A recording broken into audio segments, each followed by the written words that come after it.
Hi folks, and welcome to this week's news from Lanzarote, and we're coming to you from a hotel room in Fort Lauderdale, Florida, because we're on vacation. But as the saying goes, the show must go on, so stay tuned for this week's relatively short news bulletin, and don't forget to stay tuned until the end, where we'll share with you 3 things that we think you should be doing in Lanzarote next week. We'll kick off with a weather story, and AEMET, who are the weather authority for Spain, issued a yellow warning on Wednesday for Calima. They call it suspended dust in the air, but we all know that as Calima, and that reduced visibility significantly to about 3,000 meters and brought high temperatures along with it as well. Temperatures were in the high 20s and low 30s across much of the island on Thursday. Looking at the cameras this morning at our house, I can see that it's sunny again, so the Calima must have cleared. It's hot and it's very windy. That quite often is a prediction of rain to come. So you get a Calima, you get a very windy spell, and then you often get a bit of rain, which is a blessing in some ways because it helps remove all the Calima dust from cars and patios and so on.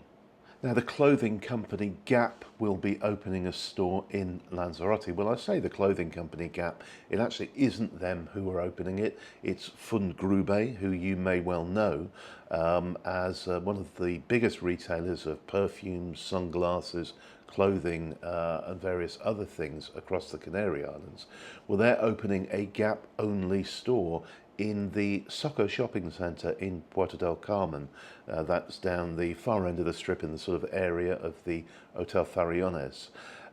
So there's going to be a Gap store there, and it's well worth going to have a look at and see what they've got. We haven't had Gap on the island before.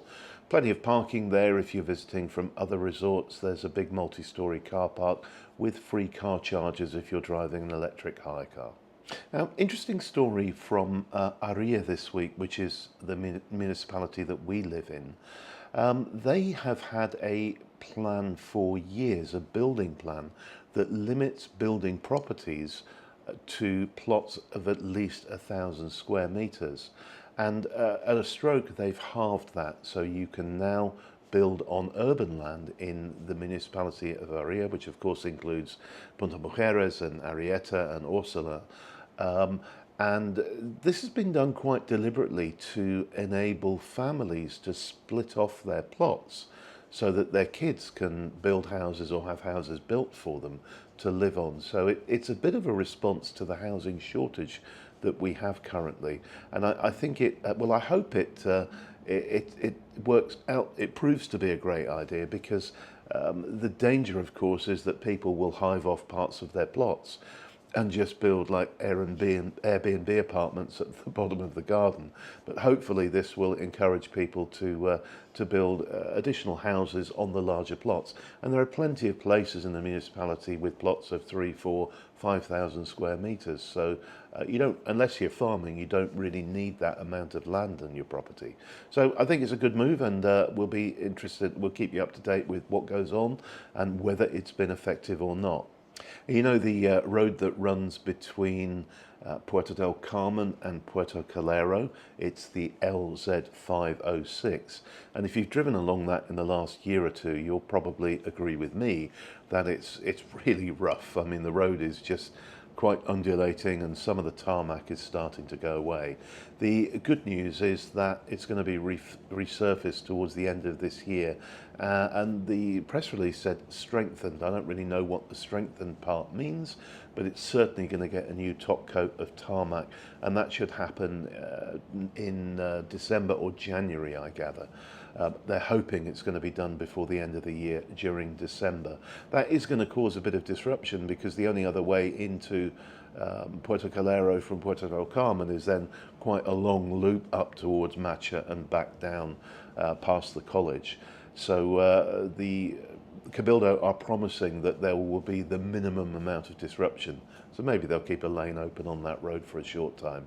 But it will be good news when it's done, particularly for cyclists, because it's very rough to cycle on.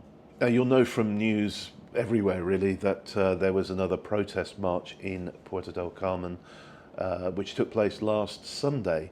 The original protest against over-tourism march was back in April, on April the 20th, and that happened in Arrecife, and everyone marched from the area of Calle Leon y Castillo down to the Cabildo to make their feelings known to the powers that be in the Cabildo. They decided this time, October the 20th, last Sunday, that they would do the walk in a tourist resort, and they chose the island's oldest and largest tourist resort, Puerto del Carmen, and they walked from Plaza de las Naciones, which is near Playa Los Pocillos, all the way down the strip to the Old Town Harbour, carrying similar placards to the ones they did before, talking about over-tourism, exploitation of the island being damaged by having too many people on it, the lack of water and the lack of socially affordable housing. Only around 1,500 to 2,000 people, depending where you get your information from, turned up to this one, whereas it was around 10,000 back in April. I don't know if that was a reflection of the fact that people are less interested, or because it was Puerto del Carmen and they didn't want to travel there. But anyway, the march took place. There weren't any issues. No tourists weren't upset or shouted at by the protesters, and hopefully the message was given that the government, the Cabildo, really needs to start taking this seriously and coming up with action plans for things that they're going to do to address the issues that the people are talking about. I hope you're enjoying this video, and we really appreciate every single one of you who come along to YouTube to view our videos. It's that time to remind you, please, to subscribe to our channel if you haven't already. Please give us a like if you liked this video, and if you've got any questions, put them in comments below. We are traveling at the moment, so I might not be as quick as I normally am at answering your questions, but I will get there eventually. Thank you once again so much for watching, and don't forget to stay tuned to the end when I talk about the 3 things we're going to do, we would recommend that you do next week if you're on the island. We're not going to do them because we're not there. Now, if you're a football fan, you probably know that UD Lanzarote failed to win promotion at the tail end of last season in a very exciting finish. The upside is, because they failed to win promotion, bizarrely, they finished second in the league, and that got them a place in the Copa del Rey, which is the King's Cup. If you watch British football, the King's Cup, the Copa del Rey, is the equivalent of the FA Cup. And UD Lanzarote are playing their first round match against Real Racing Club de Santander, who are a Spanish second division side. The match is going to take place at Tias because the UD Lanzarote ground is still having a new pitch put on it, and the team have installed additional seating to try and get as many people into that match as possible. Obviously, the prize, if they win, would be a place in the second round, and you never know what can happen then. You can end up playing Real Madrid or Barcelona or pretty much anybody, because it is a simple draw. So fingers crossed for UD Lanzarote on the 29th. And there was a fairly big police raid on the island that took place in Playa Blanca, Puerto del Carmen and Arrecife this week in the early hours of the morning. And the main target was Jerry Hutch, who is known as the Monk. And Jerry Hutch allegedly is the leader of a gang of criminals in Dublin. Several other people, we don't have that much detail at the moment, and I guess more will come out when they appear in court in the next day or so. Several more people were arrested as part of this operation on the island, and it was a joint operation between the Spanish Guardia Civil and the Irish, I think they call them Guardia, so very similar names, the Irish police. And the allegations that have been made are that this is all about money laundering. And the suggestion is that Hutch was laundering money which was proceeds from criminal enterprises in Dublin. A number of bank accounts have been frozen on the island.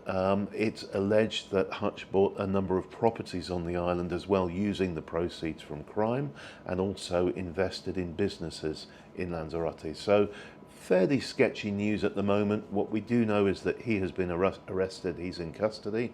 We've heard that several, whatever that means, other people have been arrested as well, and that the operation took place in 3 locations on the island. We'll update the news about that as soon as we get it, and keep you up to speed with the story.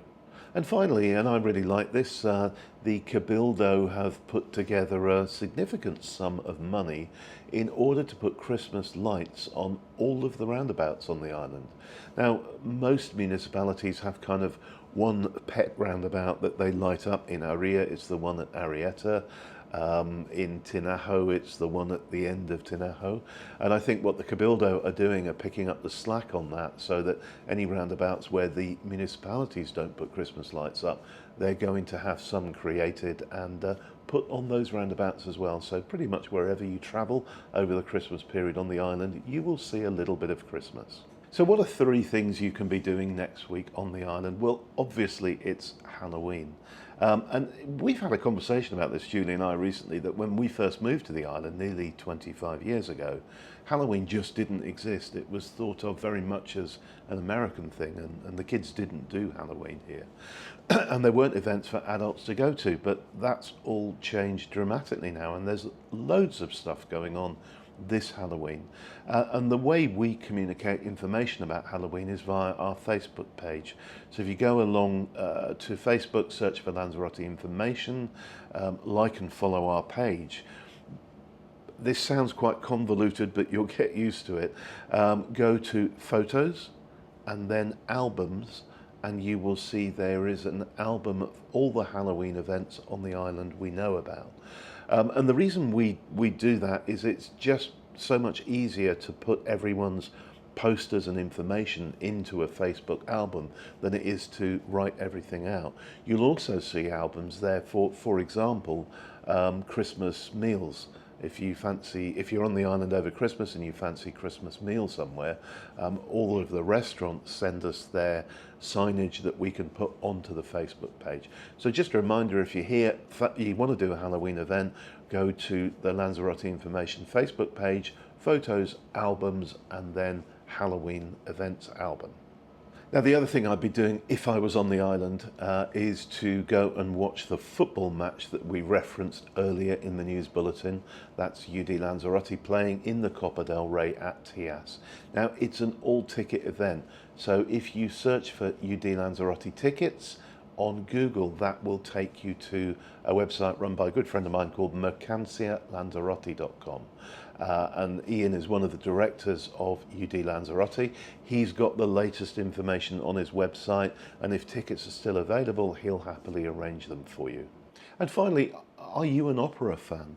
If so, I would encourage you to go to the concert at the Teatro Municipal of Tias, which is on the 2nd of November. It starts at 7 in the evening, and there is a concert by a very well-known opera singer here in Spain called Ainhoa Arteta.